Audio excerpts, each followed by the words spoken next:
আসসালামু আলাইকুম। আশা করি আল্লাহর রহমতে সবাই ভালো আছেন।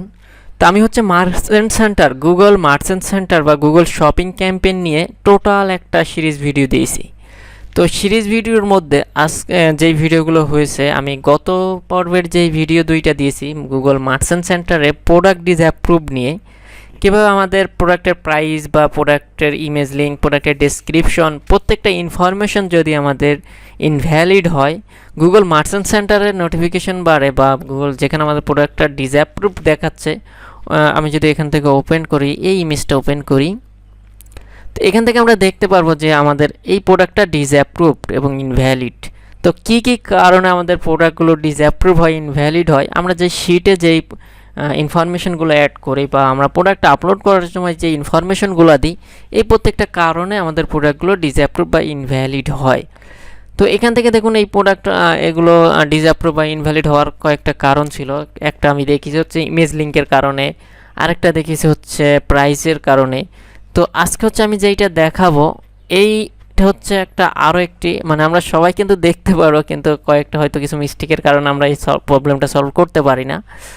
তো আমি হচ্ছে ভিডিওগুলো আপনাদের স্টেপ বাই স্টেপ দেখাচ্ছি, যাতে আপনারা ক্লায়েন্টের কাজ বলেন, কারো কাজ, যে কারো কাজ করার না কেন, যদি কোনো প্রবলেমে পড়েন আপনারা এগুলো সলভ করতে পারেন।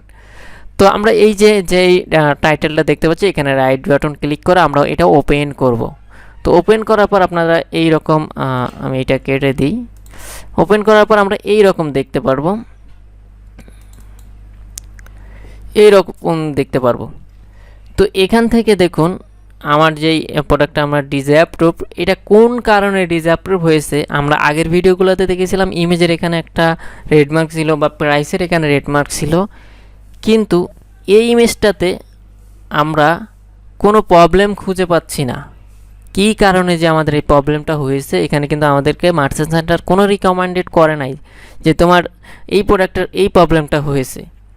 তো আমি অনেক রিসার্চ করার পর, মানে প্রথমে আমি যাই প্রোডাক্টগুলো আপলোড করলাম, কিন্তু খুঁজে পাচ্ছি না যে আমার কী কারণে ডিসঅ্যাপ্রুভটা। দেন পরবর্তীতে আমি একটু দেখলাম, দেন আমরা এখানে ক্লিক করে আমি আমার ওয়েবসাইটে গেলাম। আমি যদি মানে আমি ওয়েবসাইটের একটা ইমেজ ওপেন করি, তো ওয়েবসাইটে আসার পর আমরা যে ইমেজটা দেখলাম, এই যে ইমেজের যে প্রাইস বা ডেসক্রিপশন, প্রত্যেকটা ইনফরমেশন ঠিক আছে, কিন্তু আমি যখন মার্চেন্ট সেন্টার প্রোডাক্টটা আপলোড করেছি, আমি এখানে দেখুন আউট অফ স্টক দেওয়া আছে আমার প্রোডাক্টটা, কিন্তু আমি দিয়েছিলাম হচ্ছে ইন স্টক, মানে প্রোডাক্টটা আমার স্টকে আছে, বা আউট অফ স্টক, স্টকে ছিল এবং আউট অফ স্টক হয়ে গেছে, এই কারণে আমার প্রোডাক্টটা ডিসঅ্যাপ্রুভড। তো এই আউট অফ স্টকটা আমাদের মার্চেন্ট সেন্টারে এখানে আমাদের রিকমেন্ডেড করবে না। আপনাকে ওয়েবসাইট দেখে বা দেখে বুঝে নিতে হবে যে কী কারণে আমাদের এই প্রোডাক্টটা ডিসঅ্যাপ্রুভ। তো আমরা আউট অফ স্টক, এইটা জাস্ট যদি মার্চেন্ট সেন্টার বা ফিডে গিয়ে আমরা আউট অফ স্টক করে দিই, দেন ফিক্স করলে আমাদের প্রোডাক্টটা অ্যাপ্রুভ হয়ে যাবে, খুবই সিম্পল। তো এই আউট অফ স্টকের কারণে আমাদের প্রোডাক্টটা এখানে ডিসঅ্যাপ্রুভড। তো এই ছিল হচ্ছে একটা সিক্রেট টিপস। তো যদি ভিডিওটি ভালো লেগে থাকে প্লিজ অবশ্যই সাবস্ক্রাইব করবেন, এবং যারা অলরেডি সাবস্ক্রাইব করেছেন ম্যানি থ্যাঙ্কস, এবং অবশ্যই কমেন্টস করে আপনার মতামত জানাবেন যদি ভিডিওটি। তো সবাই ভালো থাকবেন, সুস্থ থাকবেন।